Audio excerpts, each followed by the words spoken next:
Olá! Para quem é profissional da educação em Minas Gerais, olha, tem coisa nova na área. É a Resolução 5.210, que está chegando para mudar bastante a organização das escolas. Então a ideia aqui é a gente desvendar juntos o que todo mundo precisa saber sobre essas novas regras. A grande pergunta que não quer calar é: o que de fato vai mudar no dia a dia?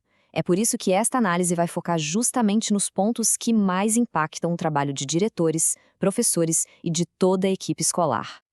Então vamos lá mergulhar de cabeça nisso. A nossa base é o documento oficial, a Resolução 5.210. A gente vai passar pelos artigos para entender direitinho como fica a nova estrutura de trabalho, as contratações e as responsabilidades de cada um. Para começar, vamos pelo começo, pela base de tudo.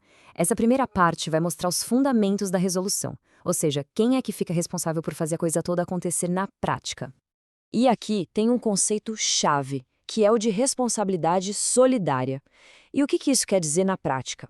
Bom, basicamente é o seguinte: a tarefa de cumprir e fazer cumprir as regras não fica na mão de uma pessoa só, não. A responsabilidade agora é dividida. Ela é compartilhada entre o superintendente, o diretor de pessoal, o inspetor e o diretor da escola. Ou seja, tá todo mundo no mesmo barco. Certo. Agora vamos para a parte que mexe diretamente com a rotina dentro da escola. Esta seção detalha como a jornada de trabalho e a atribuição das aulas vão ser organizadas de agora em diante. O artigo 7º define a jornada de 24 horas semanais para o professor de educação básica, o famoso PEB. E o gráfico aqui deixa tudo bem visual, né?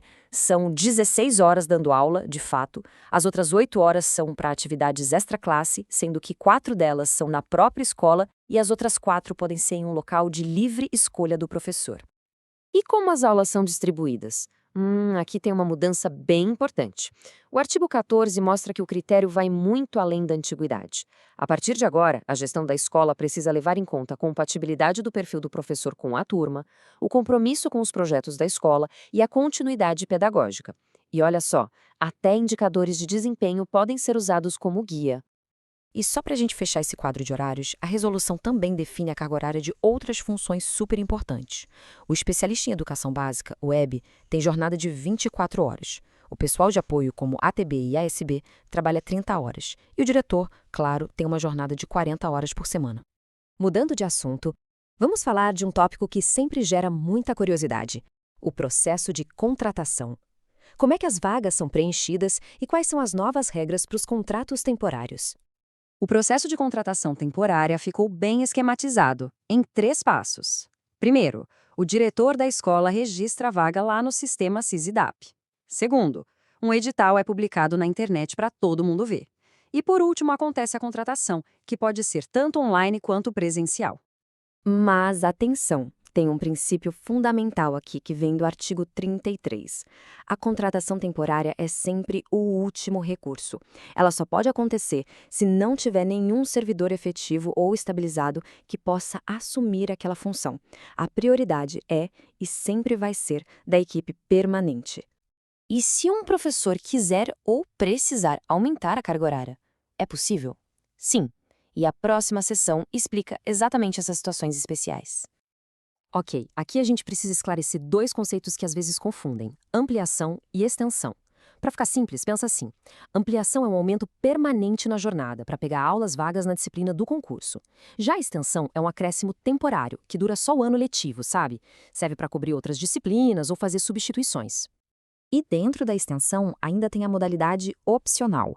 O nome já diz tudo, né? É quando o professor opta, por escolha própria, pegar mais aulas. Pode ser em outra disciplina para cobrir uma substituição, ou mesmo depois de já ter cumprido a jornada normal. A decisão é do profissional. Só que essa extensão temporária tem data para acabar. E ela termina se o próprio professor pedir para sair das horas extras, se o número de turmas na escola diminuir, se o professor titular da vaga voltar, se o cargo for preenchido por um efetivo ou, claro, em caso de uma avaliação de desempenho que não for satisfatória. Chegando na nossa reta final, vamos olhar para a gestão da escola como um todo. Como é que a resolução define quantos funcionários são necessários com base no número de alunos e turmas? O anexo 2 da resolução é bem direto nisso, ele usa umas tabelas bem claras. Olha só esse exemplo para vice-diretores. Uma escola com, digamos, 600 alunos e 2 turnos tem direito a um vice. Mas se essa mesma escola passar a funcionar em 3 turnos, ela já passa a ter direito a 2. A lógica é simples, a equipe precisa acompanhar o tamanho da demanda. E o mesmíssimo princípio vale para a equipe de apoio. Essa outra tabela mostra como funciona para os auxiliares de serviços de educação básica, os ASBs. O cálculo é feito por turno. Um turno com até 112 alunos, por exemplo, conta com um ASB. Se esse número sobe para 300, a quantidade de ASBs naquele turno já sobe para 4. E tudo isso leva a gente a um ponto final crucial sobre gestão. A responsabilidade do diretor é enorme.